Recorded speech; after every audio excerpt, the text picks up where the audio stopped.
Hello and welcome back to the channel. There has been so many things with Instacart lately that has made me want to just quit, and this is definitely one of them. So 2 weeks ago, I accepted an order. It's just a small order. I was just trying to reach a goal of mine for the night. So I accepted the order, I shut off all my other apps, I drove to the store, and then, as I always do, because this is why I do this, but as I always do, I checked the delivery notes and the address, and I realized that the address didn't have a street number. So immediately I start calling the customer, messaging the customer, because I'm not about to shop an order and then have nowhere to leave it. And because it's a street, I don't even know how long the street was, but there just really wouldn't be a way for me to figure out what house this person lives at. Never mind the fact that it's just a small order. It's not like some $100 order and I really want to make sure this gets delivered. It was just an extra order I was gonna do. So I'm calling, I'm texting for a good 10, 15, 20 minutes, just because I really was gonna do just this order and go home. So I just want to finish off the night with this one order, and I was waiting at the store for a good 10 minutes before I started a support chat. So I start the support chat thinking this is gonna be easy. Okay, there isn't an address, they're not answering to tell me what it is, so the order needs to be removed. But that's not exactly how it went down. I started the support chat at 7:20 p.m. I was just saying, hey, this customer doesn't have an address. I've tried contacting them. I've been waiting for 10, 15 minutes. Basically saying, there's no point. It's not gonna work. Then they're like, okay, give me 2 to 3 minutes. So I wait 5.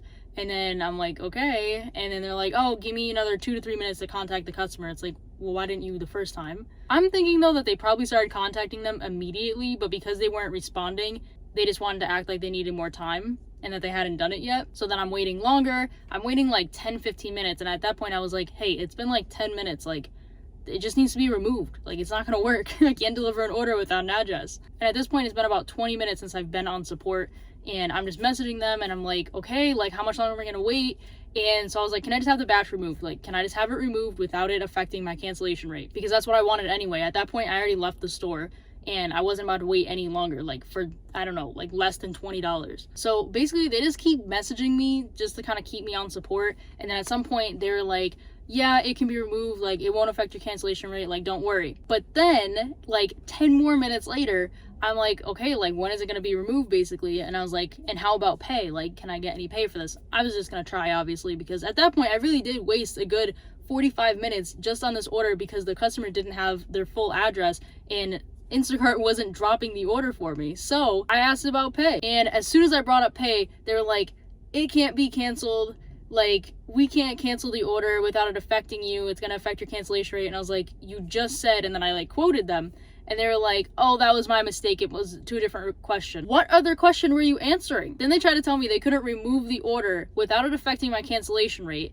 Then when I asked for clarification, because that doesn't make any sense, I was like, how do I deliver an order without an address? That's literally impossible. What am I gonna do? And then they tried to basically say that they can't drop the order and pay me, so I would have to keep the order, or I would have to, I don't even know, okay? It's all very confusing and I have no idea why they made this so difficult, but in the end, I ended up wasting an hour of my time. I drove to the store, I was on support for 35 minutes, and I didn't get anything, any sort of pay or anything. And it's just another example as to why Instacart really sucks.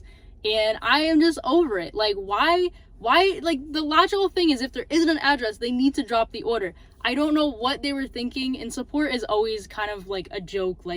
If you go on Reddit, on Instacart Reddit, there's a lot of people who share their support stories, and they're always really funny and they're kind of confusing. But it made me mad a little bit. I have an order with no address. You have to remove it. There's literally no way for me to deliver this. I don't know. That's enough of a rant today. But I am wondering, has this ever happened to you guys where one, there isn't a complete address? Because I didn't even know that was a thing, but it is. So it happened. So I'm wondering, has this ever happened to you, and what did you do? Were you able to contact the customer? Was support helpful? Did you get paid for any amount of the order? All I know is that I never like reaching out to support, and I hope I don't have to anytime soon. That is it for this video. Thank you for watching, and I'll see you guys in the next one. Bye.